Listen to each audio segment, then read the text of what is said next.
जय हिंद। एक्सरसाइज 8.1 के question number 4 को सॉल्व करेंगे।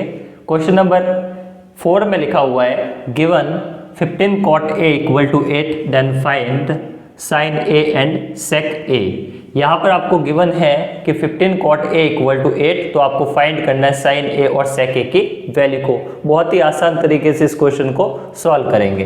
तो सबसे पहले जो आपको गिवन है उसके टाइप से हम सॉल्व करने का प्रयास करेंगे।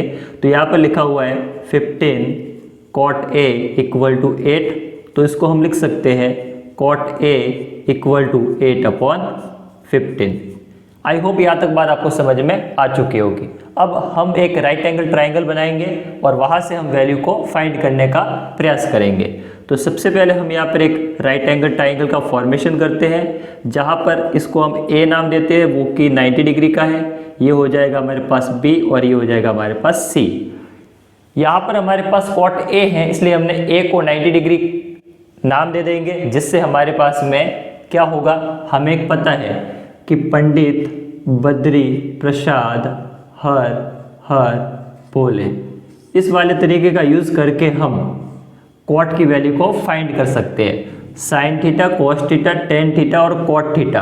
टेन का उल्टा क्या होता है, कॉट थीटा। तो कॉट थीटा के लिए क्या हो जाएगा, बेस अपॉन परपेंडिकुलर।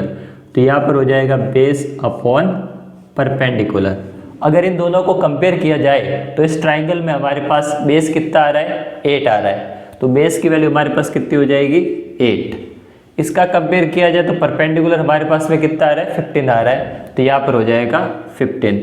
अब हम सब जानते हैं कि राइट एंगल ट्राइंगल में एक पाइथागोरस थ्योरम यूज होती है। उस पाइथागोरस थ्योरम का यूज करके हम इसके हाइपोटेन्यूज को आसानी से फाइंड करेंगे।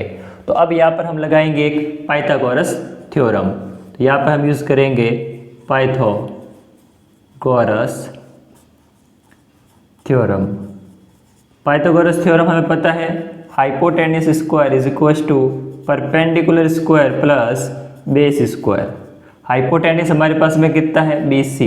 तो BC square is equal to perpendicular हमारे पास कितना है, 15 स्क्वायर प्लस में बेस हमारे पास कितना है, 8 स्क्वायर। तो यहाँ पर BC equal to root of 15 का कितना होता है, 2 to 5 प्लस में 8 का स्क्वायर होता है 64। इन दोनों को जब सॉल्व करेंगे तो हमारे पास में हो जाएगा 289 और 289 किसका होता है, 17 का होता है। तो BC की वैल्यू हमारे पास कितनी आ जाएगी, 17। आई होप यहाँ तक बात आपको समझ में आ चुकी होगी कि हमने पाइथागोरस का थ्योरम यूज किया है और यहाँ पर हमने BC यानी कि हमने हाइपोटेन्यूज की वैल्यू कितनी फाइंड की है, 17। तो यहाँ पर हम लिख लेंगे 17। इस पाइथागोरस थ्योरम का यूज हम क्वेश्चन नंबर 1, 2, 3 में करते हुए आ रहे हैं। तो आई होप आपको पाइथागोरस थ्योरम याद हो चुकी होगी और इस क्वेश्चन को आपने किस हिसाब से किया उसको भी आपको पता चल गया होगा। तो अब हमारे पास परपेंडिकुलर भी है, हाइपोटेन्यूज भी और बेस भी है। तो अब इनका यूज करके हम साइन ए और सेक ए को आसानी से फाइंड कर सकते हैं। कैसे फाइंड करेंगे, तो सबसे पहले हम फाइंड करते हैं साइन ए को। तो यहाँ पर हम लिखेंगे साइन ए। और साइन क्या होता है, साइन होता है परपेंडिकुलर अपॉन हाइपोटेन्यूज। तो यहाँ पर हम लिखेंगे परपेंडिकुलर अपॉन हाइपोटेन्यूज। तो sine A equal to sine A के लिए परपेंडिकुलर क्या हो जाएगा, साइन ए के लिए हमारा परपेंडिकुलर हो जाएगा 15। तो यहाँ पर हम लिखेंगे 15 और हाइपोटेन्यूज हमारे पास 17। तो यहाँ पर लिखेंगे हम 17 और ये हो जाएगा हमारा आंसर। इसी हिसाब से हम सेक ए को फाइंड करेंगे। तो सेक ए को फाइंड करने के लिए हम क्या करेंगे, sec A is equal to sine theta, cos theta, tan theta, cot theta, sec theta. Sec theta मतलब हाइपोटेन्यूज अपॉन बेस। तो यहाँ पर हम लिखेंगे हाइपोटेन्यूज अपॉन बेस।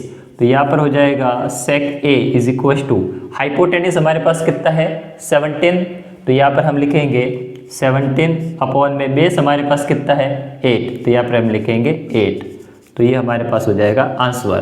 तो हमने पूरे क्वेश्चन को बहुत ही आसान तरीके से सॉल्व किया, पाइथागोरस थ्योरम का यूज किया है और हमने सभी वैल्यू को फाइंड करके साइन ए की वैल्यू 15/17 फाइंड की और सेक ए की वैल्यू 17/a फाइंड की। तो आई होप क्वेश्चन नंबर 4 आपको बहुत ही अच्छे तरीके से समझ में आ चुका होगा।